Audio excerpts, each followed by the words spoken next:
Eduardo, você tem publicado aí no site do UOL, né, uma série de reportagens sobre o período da ditadura brasileira, ditadura civil-militar brasileira, né? É sempre importante dizer que havia muita gente envolvida no que aconteceu naquele período no Brasil.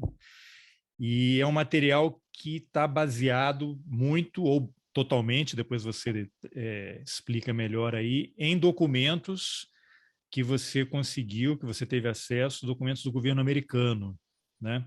E aí mostra como é que o governo americano estava muito bem informado, como sempre, sobre o que acontecia nos bastidores da ditadura brasileira, o que estava sendo pensado, planejado, e também tem uma parte em que o próprio governo americano monitorava pessoas aqui no Brasil, né?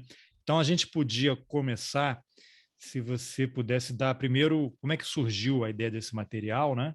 E aí a gente fala um pouquinho de cada reportagem, depois eu vou deixar os links para quem tiver interesse, e eu acho que é necessário ler o material, porque é uma contribuição enorme aí para a história do Brasil e que também mostra como a gente sabe muito pouco ainda, né? Ainda tem muita coisa para ser revelada.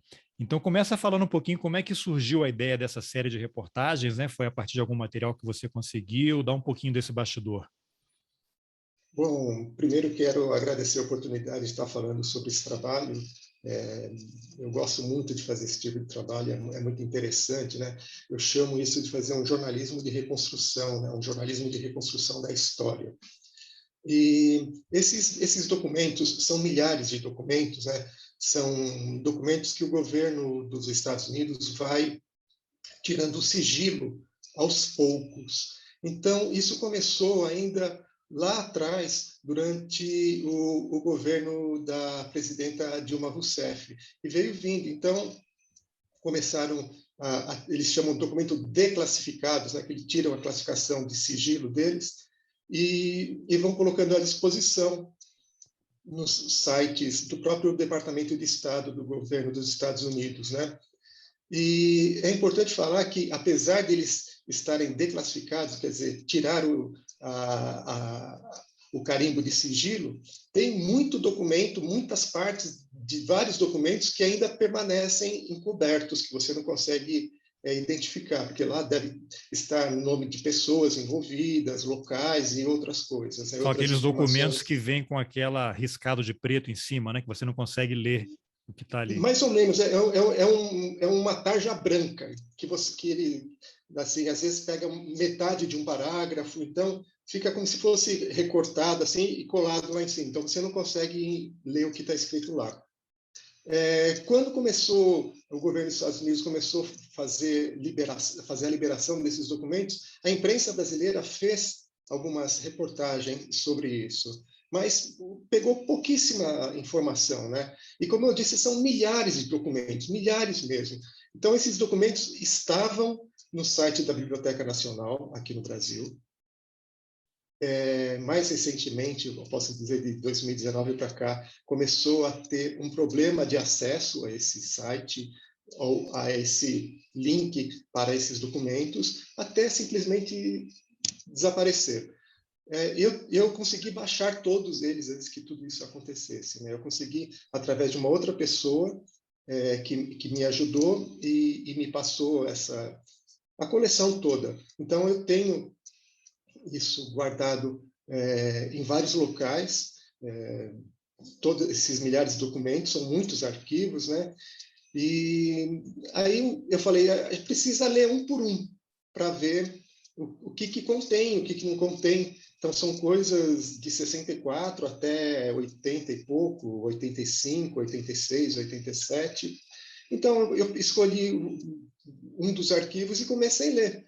E é engraçado Eduardo, que... só antes de você avançar um pouquinho, só uma dúvida. Esses documentos, eles são documentos produzidos pelo governo americano, que foram declassificados pelo governo americano, com algumas limitações, e foram entregues ao governo brasileiro, ficaram disponíveis na Biblioteca Nacional, e desde 2019, coincidentemente, é quando assumiu o atual presidente da República, o acesso a esse material foi ficando cada vez mais restrito, a ponto de os links para você acessar pela internet foram desaparecendo.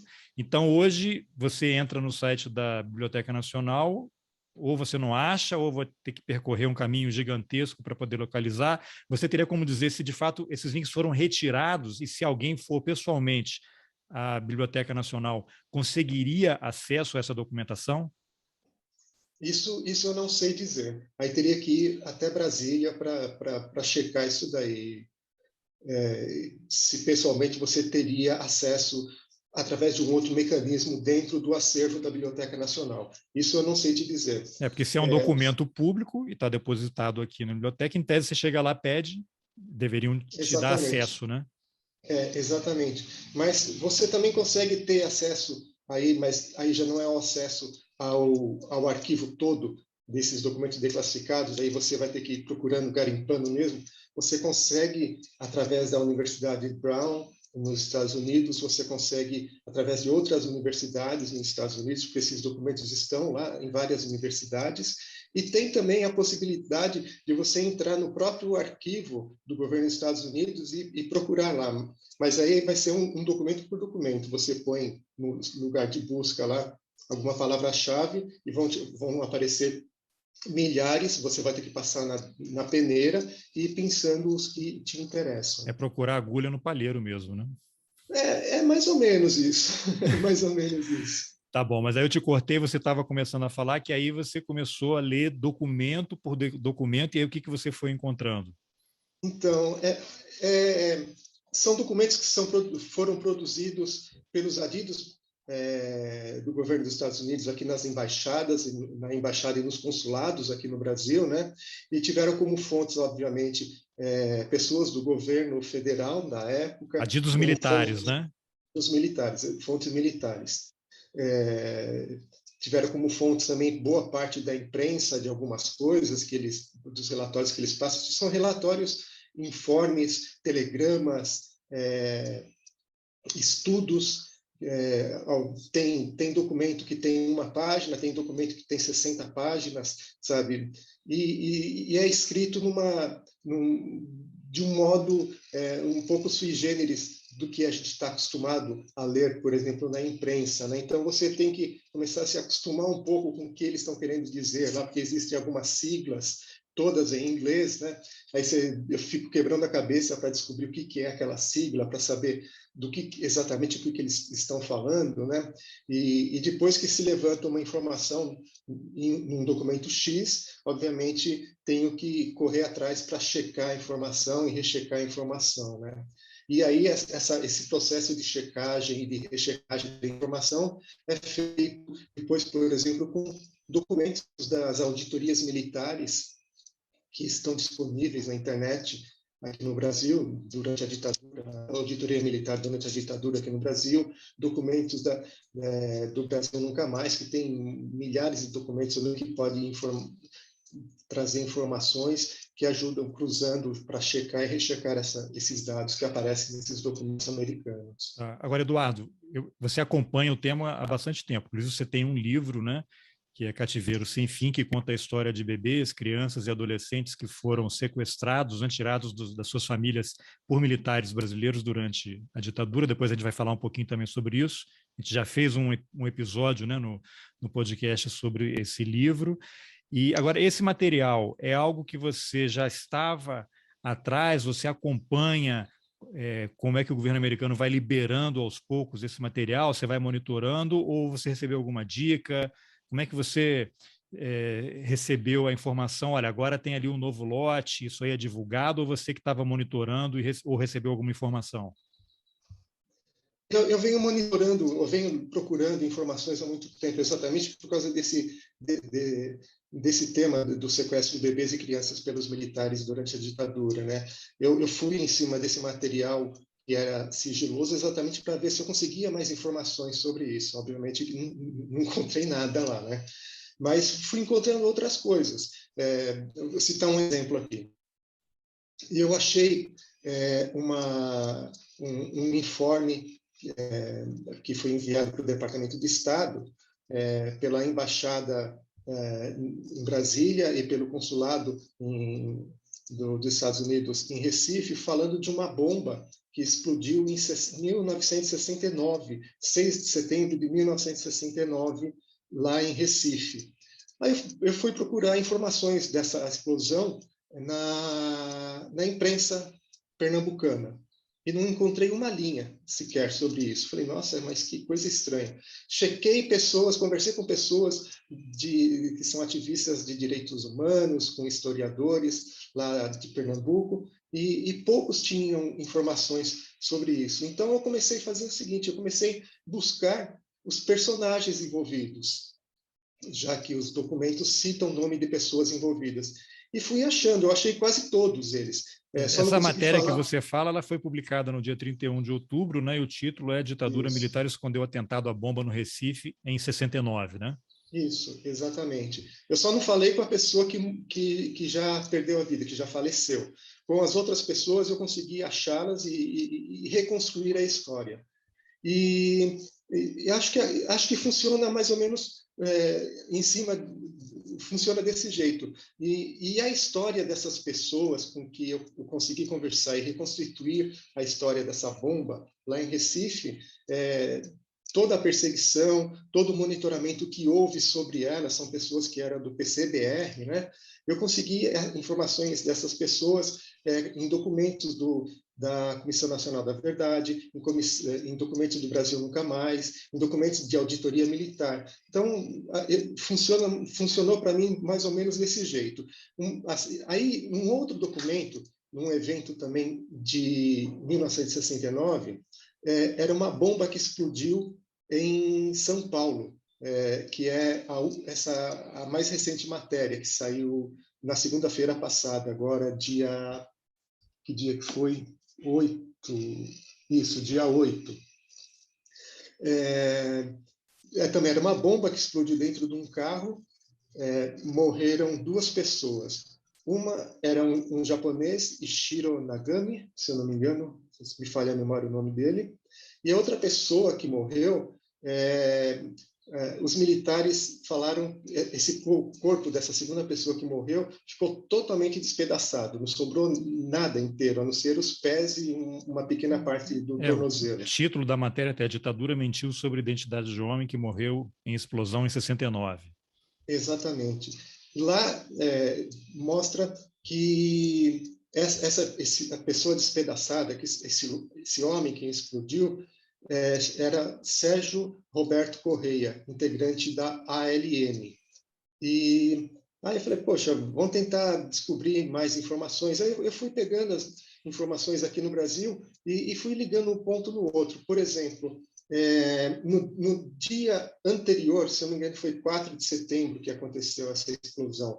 No dia anterior, havia acontecido o cerco a outros integrantes da LN em São Paulo, e um integrante foi morto, baleado, e fui ligando as coisas. E o dia da explosão também, aí pode ser uma coincidência, o dia da explosão desse Volkswagen, aqui em São Paulo, foi o mesmo dia do sequestro do embaixador dos Estados Unidos no Rio de Janeiro, Charles Elbert, né, feito por integrantes da ALN também. Então, eu fui Junto com o reconstruindo... MR8, né?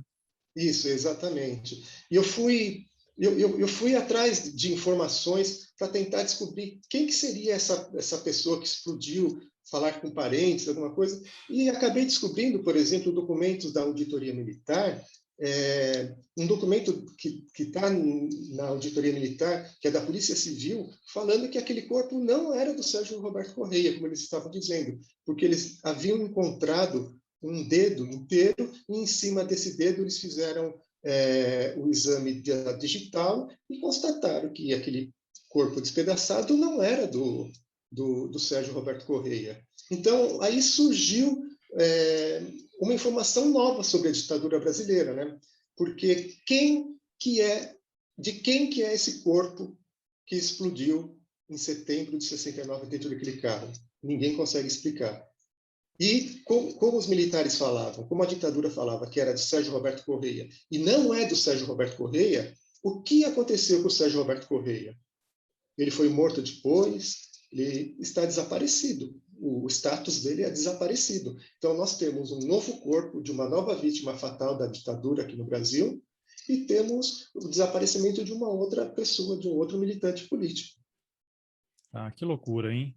Agora, você também, nessa série de reportagens aí, você fez também um material que tem até a ver com o seu livro, né?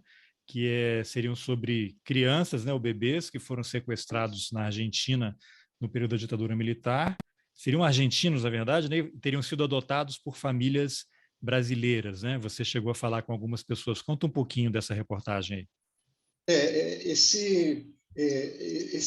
Essa reportagem ela conta a história de quatro brasileiros, né? São três mulheres e um homem que procuraram o consulado da Argentina, os consulados da Argentina aqui no Brasil, para fazer o exame de DNA junto à organização das Abuelas da Praça de Maio, para fazer um cruzamento de dados de DNA para ver se há possibilidade deles terem sido trazidos, sequestrados lá na Argentina e trazidos aqui para o Brasil. A gente sabe que isso é fruto dessa minha pesquisa que resultou no livro Cativeiro Sem Fim, que existia uma ação em conjunta do Conesul, assim, Operação Condor, isso daí, a história registra isso, para atuar militarmente, né, contra as pessoas que eram contrárias, opositoras ao regime, na prisão, na troca de informações, no sequestro e desaparecimentos e assassinato dessas pessoas, e, obviamente, acontecia isso também da questão do sequestro das crianças, né? Tanto que no Rio Grande do Sul houve o sequestro de duas crianças uruguaias, né, que foram encontradas depois de um tempo em outro país da América do Sul, né? Se não me engano, Celiberte, o sobrenome da mãe, eu não me recordo agora. Então, existia isso daí. Então, todas as possibilidades que são críveis, que são passíveis de existir, têm que ser checadas. Então, são pessoas que cujas famílias adotivas dessas quatro, né, tiveram uma ligação muito forte com militares no Brasil e fora do Brasil também. Então, levanta-se essa hipótese que tem que ser resolvida de algum modo. E essa solução passa através da feitura do exame de DNA para você falar, opa, deu certo, ou descartar totalmente. Dessas quatro pessoas que eu cito na matéria, uma já deu negativo, que é o homem, que mora em uma cidade do Rio Grande do Sul, fronteira com a Argentina. E as outras três estão nesse processo todo. Já teve gente que já fez a coleta e está aguardando o resultado, e tem gente que está aguardando o agendamento para fazer a coleta. Tá. É curioso essa história, ela remete também, além do seu livro, àquele filme argentino, acho que até ganhou um Oscar de melhor filme estrangeiro, né, que é a História Oficial, que é exatamente crianças que eram retiradas dos militantes que eram presos, né, ou bebês recém-nascidos, e eram entregues não só a militares, mas também a empresários, né? O que mostra Sim. toda essa conexão. Todo mundo que dava suporte às ditaduras também entravam nessa história, são todos cúmplices, né? Aliás, um filme que quem não assistiu, recomendo fortemente.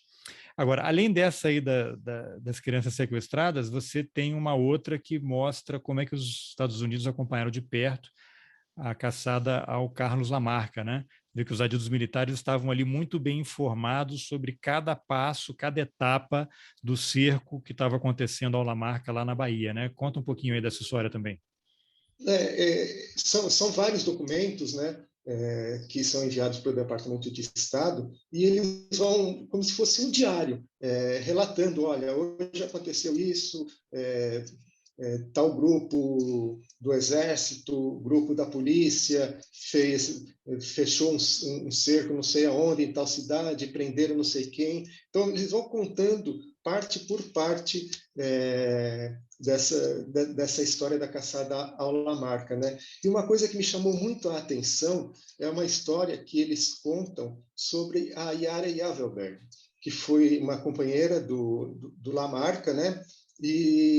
Só que é uma história que está reproduzida nesses documentos, em vários desses documentos, mas é uma história contada por um militar que era especializado naquele grupo que pertencia o Lamarca. Então, eles queriam de todo modo, prender a Iara, porque eles achavam que prendendo a Iara seria muito mais fácil chegarem ao Lamarca.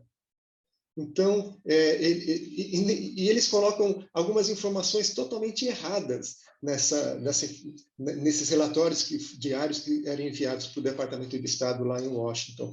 Eles colocam, por exemplo, que a Iara ela abandonou o marido e 2 filhos para ficar com o Lamarca.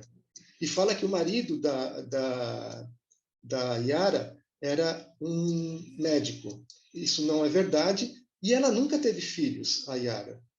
Então, e não sou eu que estou falando isso. Tem entrevista com irmãos da Iara falando isso, sabe? Falando, olha, informação totalmente descabida, né?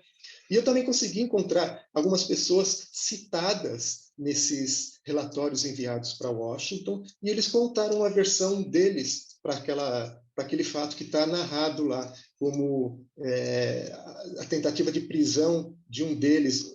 Eu não me recordo o nome dessa pessoa agora, que é um professor lá na Bahia, inclusive. Ele estava junto com uma outra pessoa em Salvador quando os militares foram prendê-los no meio de um calçadão ali lá no centro de Salvador, bastante movimentado, e um conseguiu fugir e o outro foi preso. Então, são informações conflitantes que estão narradas nesses documentos oficiais e são extremamente contrárias à versão original do que aconteceu. Tem até um documentário sobre a Yara Yavelbeck, que foi feito, acho que por uma sobrinha dela, em que eles entrevistam essas 2 pessoas que você mencionou. Um deles, o que teria fugido, inclusive, parece que ele praticava judô, e aí ele conseguiu dar um golpe lá nos militares e escapou, né? Agora, é interessante porque isso aí mostra, abre várias frentes, né? Uma é você construir narrativas, né, para usar uma palavra interessante aí, quando você começa a mandar relatos de que a Iara abandonou o marido, abandonou 2 filhos, né, você vai criando uma imagem de uma pessoa, olha, essa pessoa aqui não tem responsabilidade, não tem com nada, você já vai criando também em cima da opinião pública uma outra imagem em relação a essas pessoas. E além disso, uma coisa interessante que eu achei você falando aí, que é como se fosse um diário, eram notícias que não saíam na imprensa, ninguém sabia o que estava acontecendo, porque havia censura no regime. Então, mostra que o governo brasileiro, a ditadura, estava alimentando diariamente os americanos em relação a tudo que estava acontecendo, né? Sim, sim. Nesses documentos, existe muita informação que é coletada através da imprensa aqui no Brasil, mas são informações que também são passadas pelos militares para a imprensa, né? Assim, no caso do corpo explodido aqui em São Paulo, falou-se muito rapidamente que era do Sérgio Roberto Correia essa informação. E quem que garante que era do Sérgio Roberto Correia? Um testemunho de um suíço brasileiro chamado Hans. Ele pertenceu à ALN, ele foi para Cuba fazer treinamento junto com outros integrantes da ALN. Lá ele já brigou com as pessoas, voltou para cá e depois ele mudou de lado. Ele virou informante da polícia. E como que ele reconheceu o corpo como sendo do Sérgio? Ele falou que ele viu uma foto no jornal de um sapato de bico redondo, que era um sapato que o Sérgio usava. Mas ele mesmo admite que já não via o Sérgio há alguns meses. E se você for olhar a foto desse sapato a que ele se refere, você vai ver que o sapato não é bico redondo, o sapato tem um outro formato na frente, um pouco mais fino. Então é uma coisa bem maluca mesmo. Você entra, bom, se ele virou informante, passou para outro lado, aí já entra na contra-informação, desinformação, pode ser qualquer coisa, né? Exatamente. Tem toda essa questão mesmo da desinformação e principalmente pensando e olhando com a cabeça da época dos fatos, era essa questão da contra-informação. Era importante para a ditadura repassar as informações que interessavam a eles, tanto para desarticular os grupos de esquerda, como para criar, como você disse, uma narrativa para a população, né? Isso. Agora, tem as outras duas matérias que você fez aí nessa série, nem sei se tem outra aí que está para sair ou se você já encerrou aí esse pacote por enquanto. Mas uma é que os Estados Unidos monitoraram Dom Paulo Evaristo Arnes assim que ele assumiu a diocese em São Paulo, e a matéria começa já com uma cena de tortura, né? Uma secretária lá da arquidiocese e um padre italiano que viu ela ser presa e acabou sendo levado e torturado também, né? Conta um pouquinho aí dessa história. Essa história aí, ela começa exatamente com o monitoramento do Dom Paulo, mas me chamou a atenção quando eles falam dessa secretária de uma igreja que foi presa junto com um padre. Aí eu fui atrás dessas pessoas e consegui descobrir o nome delas, que é a Yara e o Giuseppe? padre Vicini, Giulio Vicini. Aí eu consegui contatá-los, eles moram aqui no Brasil, moram em São Paulo, conversei com eles, eles contaram, foram muito gentis, solícitos, contaram toda a história, que começou assim.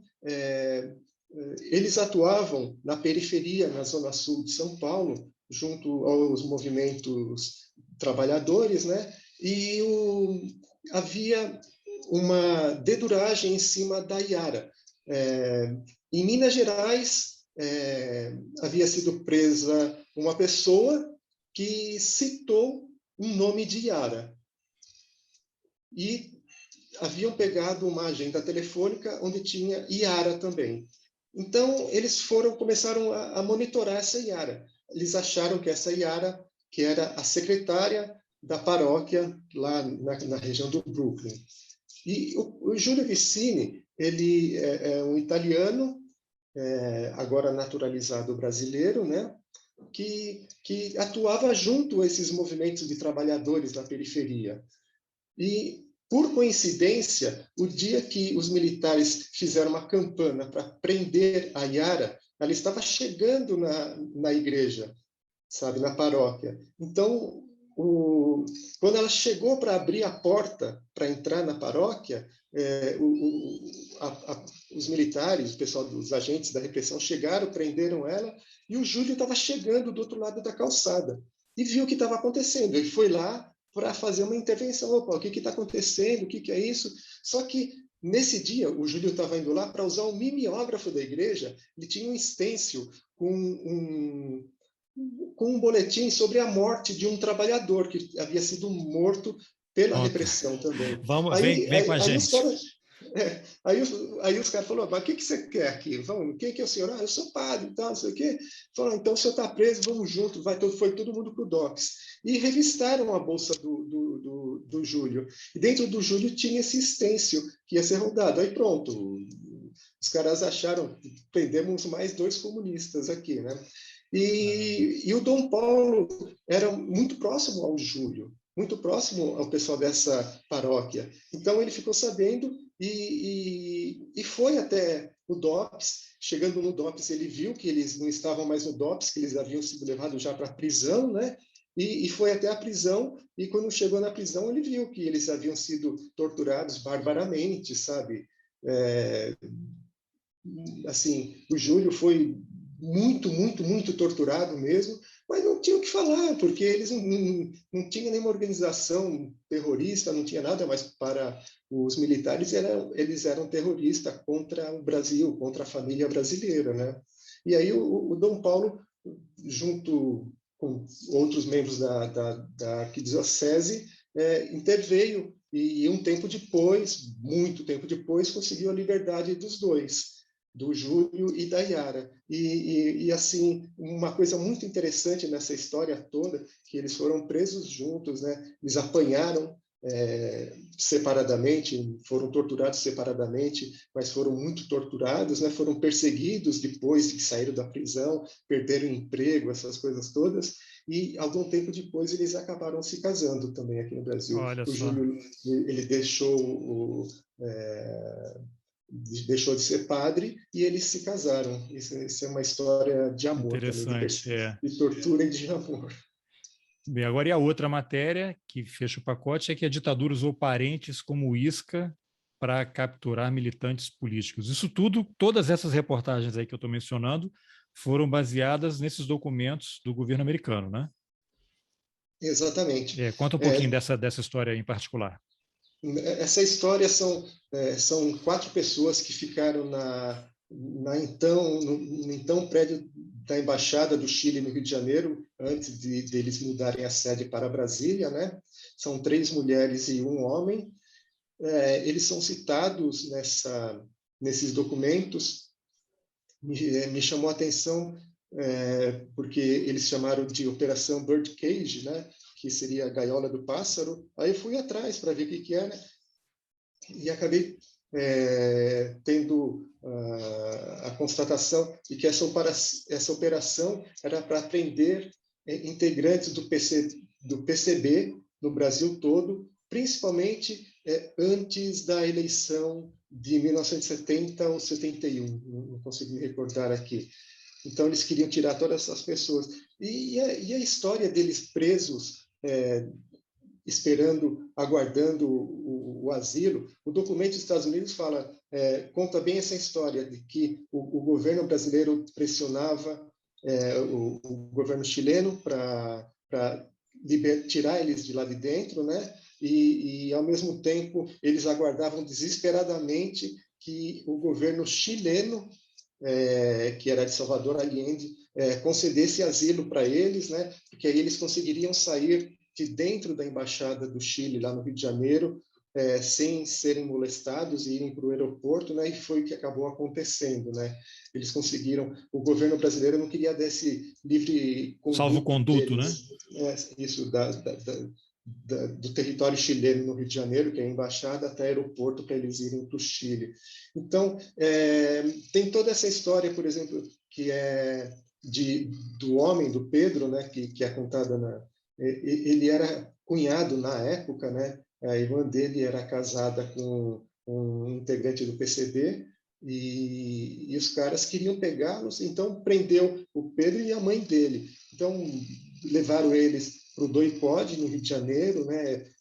Houve uma pressão psicológica muito forte em cima dele e ele conseguiu ludibriar e isso que é bastante interessante nessa história, que ele conseguiu ludibriar os militares. Ele fez um acordo falando: mas tudo bem, deixa eu ir embora, que eu convenço o meu cunhado e minha irmã a se integrarem, né?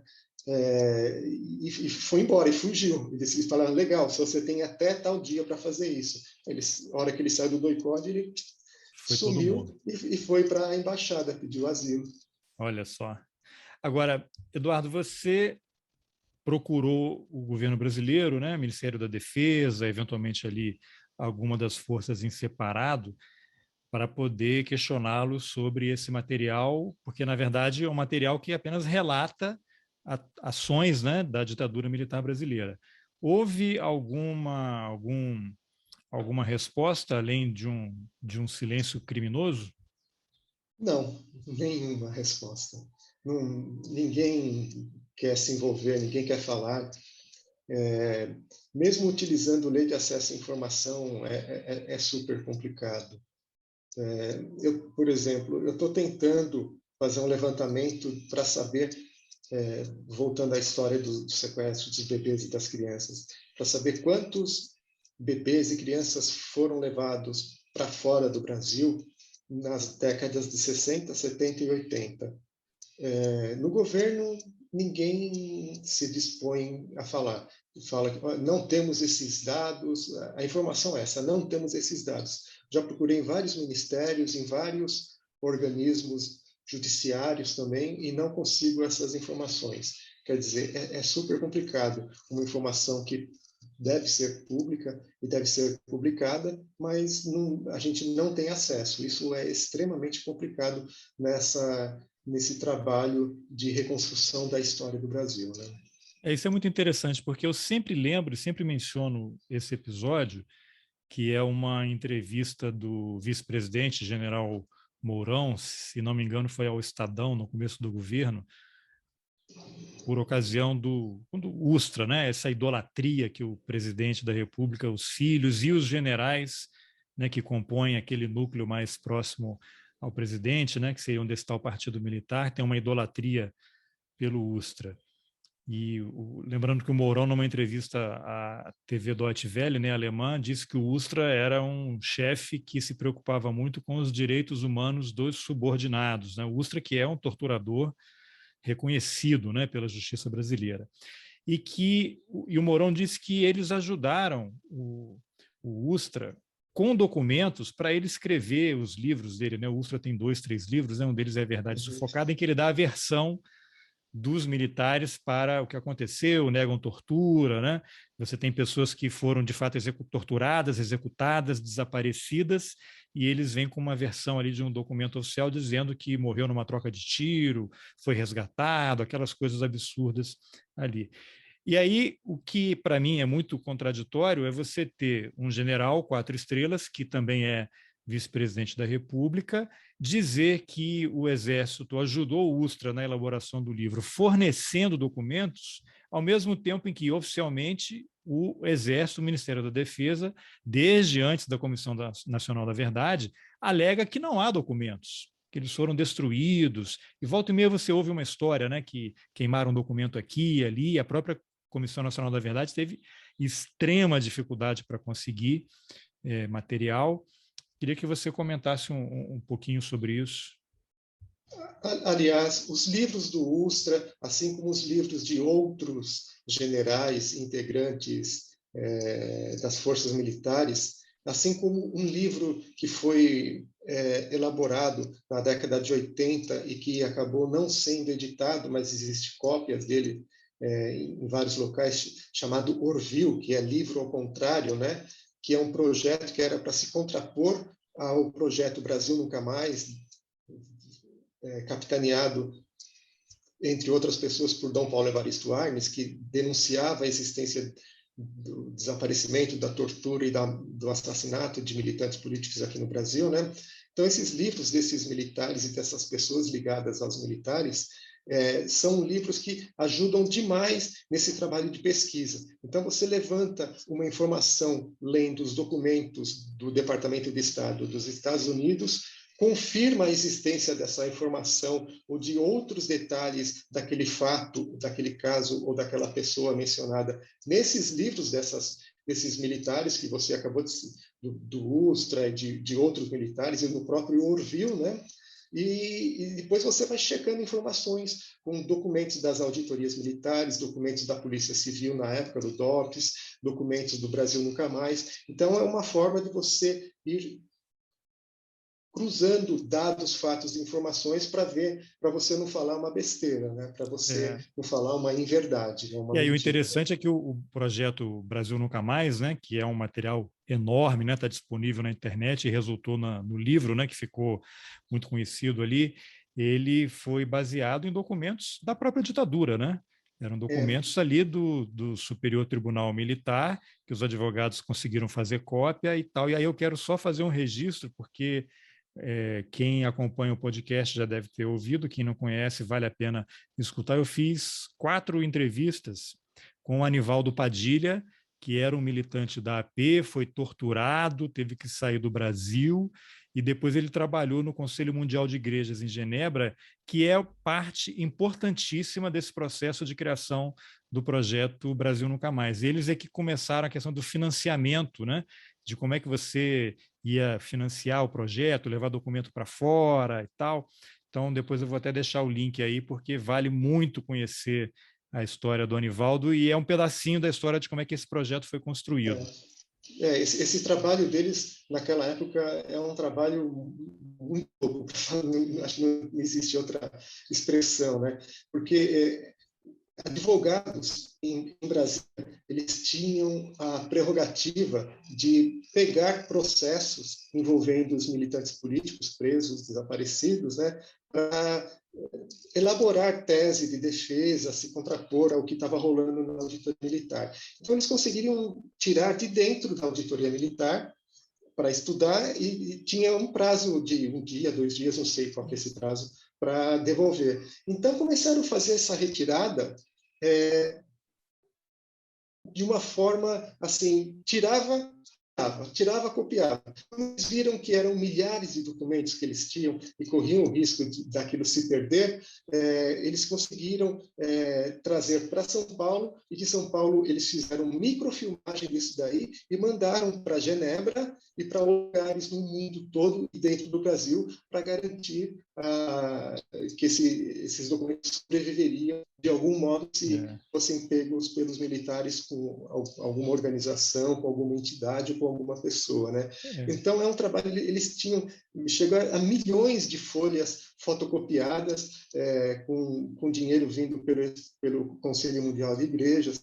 Tudo isso foi um trabalho de formiguinha que durou anos e totalmente em segredo.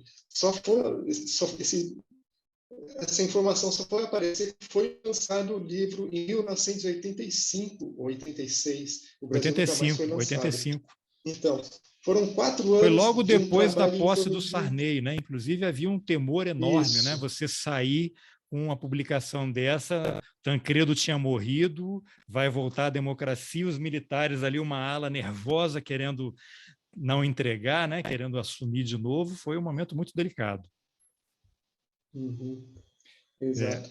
E assim, uma coisa que me veio na cabeça quando eu falei do Orville, aqui do projeto Orville, desse livro, é um livro de 900 páginas, mais ou menos. Mas tem uma página em especial que fala sobre a guerrilha do Araguaia, que não está nesse livro, ela foi arrancada.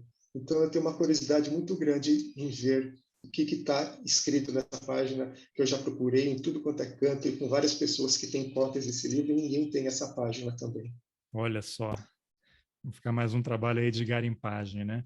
Agora, Eduardo, eu queria que você comentasse em relação... É uma coisa que já tem algum tempinho também, né? Que quando saiu o livro Depoimento do General Vilas Boas, você até escreveu um texto também a respeito, né? Que tem uma pergunta lá. O livro do General Vilas Boas é um depoimento que ele prestou ao Celso de Castro, da Fundação Getúlio Vargas, que é no formato de entrevista ping-pong, né? Pergunta e resposta.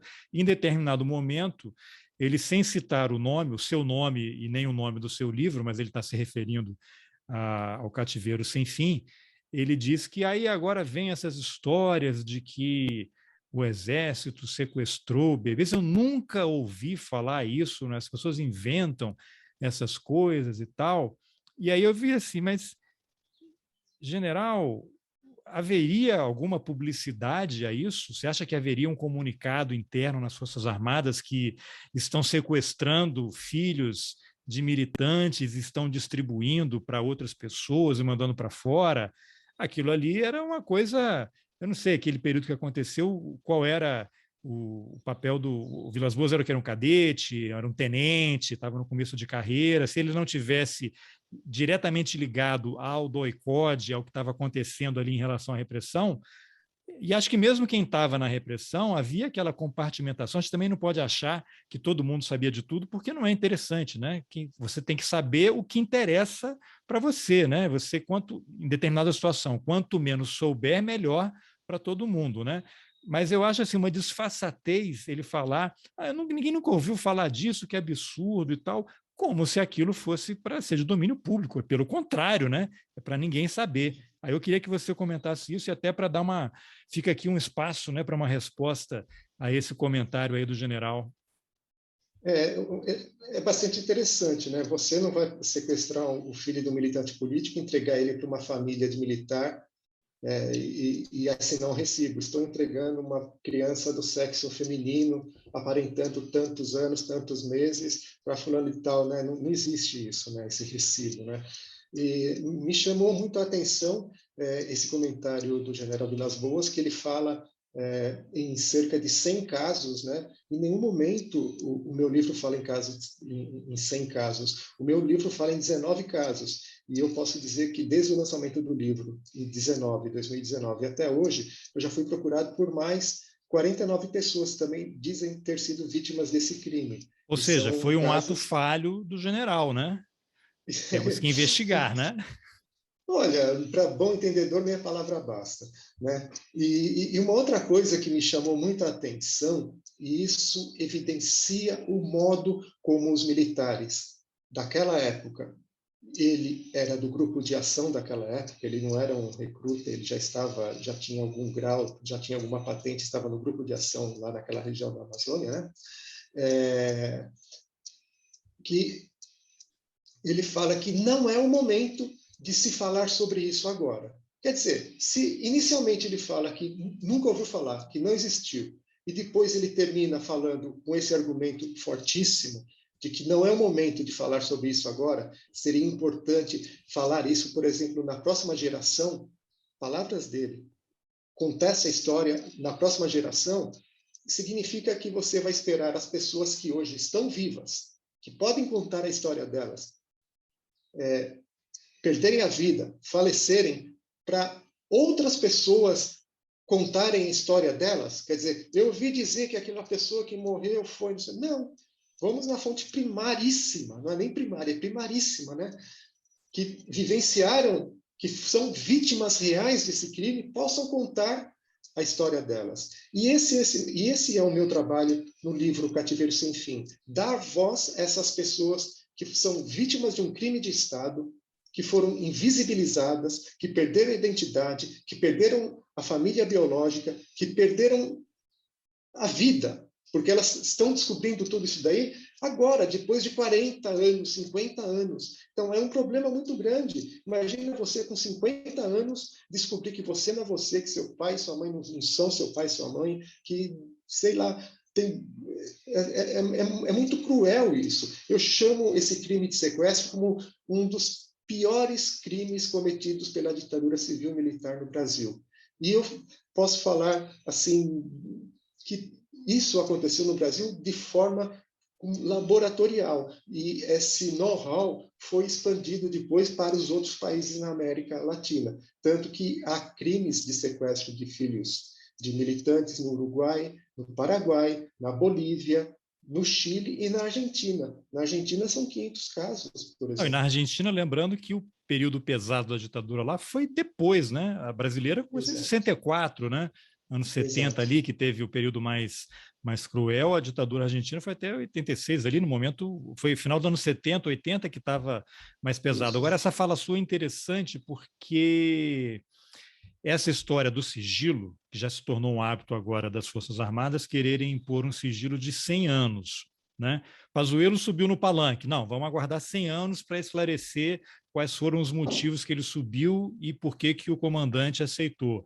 A filha do Bolsonaro vai entrar na escola militar sem fazer provas, 100 anos, porque não é o momento agora de explicar isso. E aí você tem o seguinte, é aquilo que você falou, você tem pessoas que foram retiradas do convívio da família quando bebês, né? E que hoje, 40, 50 anos depois, elas têm ainda a oportunidade de se reencontrar com algumas dessas pessoas, porque nem todas morreram, podem estar idosas, 90 anos, 80 anos, né? Eu tenho 52, meu pai tem 74. Se tivesse acontecido comigo, eu teria condições de encontrar meu pai, minha mãe de novo, né? Então você tem essa pessoa que passou a vida numa fantasia, né? E você tem a oportunidade de promover um reencontro, uma conciliação, e você tem um cara que foi o comandante do Exército, né, que foi o ministro, dizendo não é hora de falar sobre isso. Quando será a hora de falar sobre isso? Né? Então, quando será a hora do Brasil se encontrar com o Brasil? Exatamente. E uma coisa que me dói muito o coração essas pessoas que me procuram também falam, olha, eu conheci o seu trabalho, eu tenho a impressão que eu fui sequestrado, que fui criado uma família de militares, eu não sei quem são meus pais biológicos, tal. Elas vêm me pedir ajuda para elas encontrarem a origem delas. E mais do que pedir ajuda, essa fala delas é um pedido de socorro, sabe? É um ser humano pedindo socorro para poder esclarecer quem são eles. Eles não têm mais a quem recorrer, né, Eduardo? Exatamente, não tem a quem recorrer.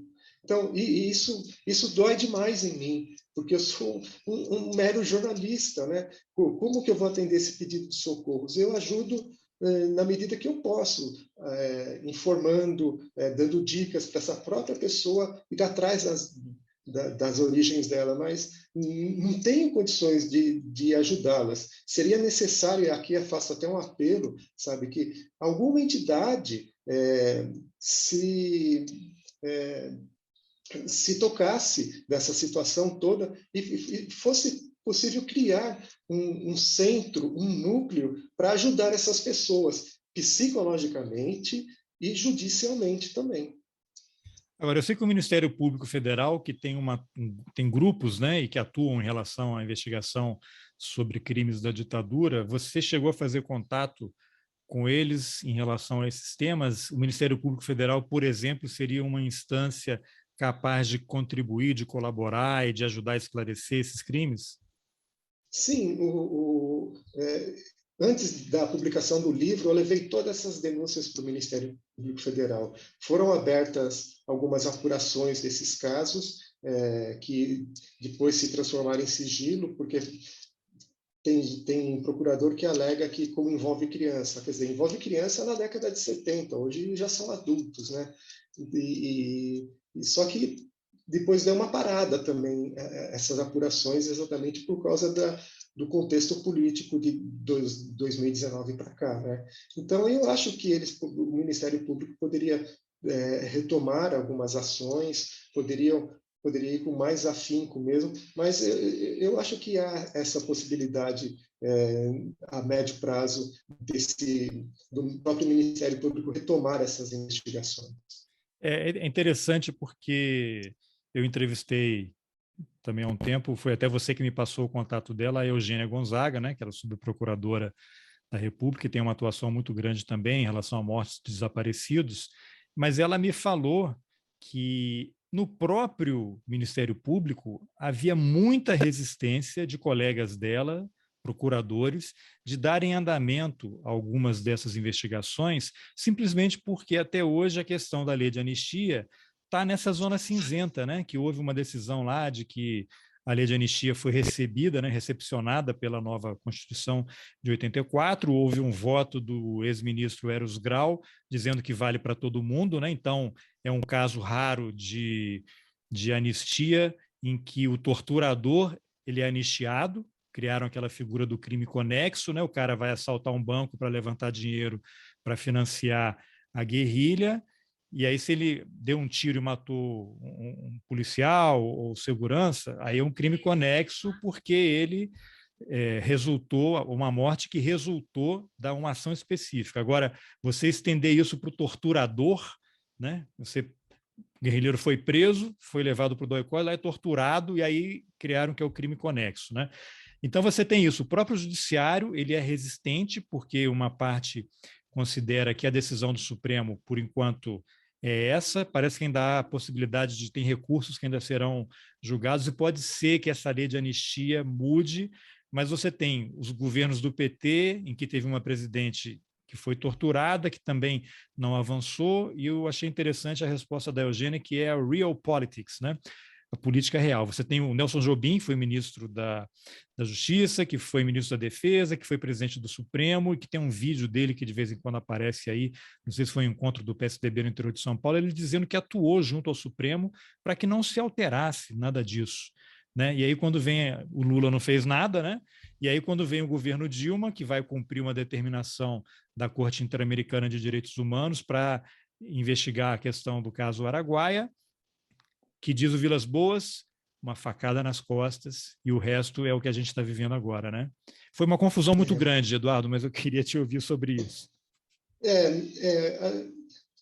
super complicado, né? Se a gente for analisar historicamente, né, aqui na América do Sul, o Brasil foi o único país que conseguiu ter uma lei de anistia em plena ditadura ainda, né? Isso não aconteceu nos outros países, né? E depois tem essa cumplicidade de setores do judiciário. Isso é extremamente complicado. Como a gente tem uma cumplicidade muito grande também com setores da igreja, com setores dos empresários industriais, com setores da academia, né? E eu gosto muito de frisar setores, né? Porque a gente não pode generalizar. Assim, não, claro, inclusive você tem aquela expressão, né? Juristas do terror, né? Você precisa de pessoas em posições-chave que vão dar o aval, né? Você vai ter um jurista que vai produzir uma análise, não vou nem citar o nome da pessoa aqui, mas que recentemente produziu um texto para justificar que sim, o Exército é o poder moderador. Qualquer problema é ele que tem que intervir. E aí você tem esse pessoal que se apega a esse tipo de interpretação e passa por cima da Constituição, né? Exatamente. E mesmo porque esses setores, de todos esses segmentos da sociedade que eu citei anteriormente, são setores que estão ligados às pessoas que sempre estiveram no poder, à grande elite, né? Então, não há interesse nenhum em você estender ou você homogeneizar, né, a democracia para os setores mais pobres das sociedades, para os setores em desvantagem na sociedade. O que vale é o que prega o capitalismo, né? Farinha pouca, meu pirão primeiro, né? É. Muito bem, Eduardo. Eu te agradeço aí pela entrevista, te dou os parabéns aí por esse material. Eu vou deixar nos links, né, nas informações do episódio, os links para essas reportagens. Eu sei que só os assinantes é que podem ler, né? Mas eu sei que a Folha também permite ali que você envie o link para, acho que 4, 5 pessoas, né?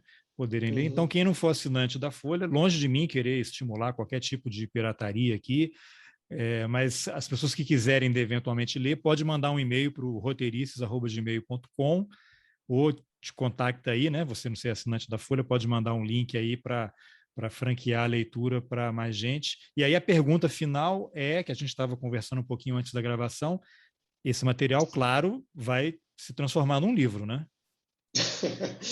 Eu acho que seria muito importante, porque a gente conversou aqui sobre algumas matérias, né? Existem muitas outras ainda prontas já e que ainda não foram publicadas. Essa série, ela foi finalizada agora na última segunda-feira. Existem outras matérias e existem outras reportagens em produção também. Então tem muita coisa a ser falada. Então você vai publicar mais aí algumas matérias lá no UOL. Não sei, vai depender de uma nova temporada. Sim, Vamos chamar. Bom, é boa, vai depender do que você levantar aí e tal. Tá ótimo. Então, olha, mais uma vez, parabéns, obrigado aí pela gentileza em compartilhar essas informações todas aí e fico aguardando aí as reportagens e o livro.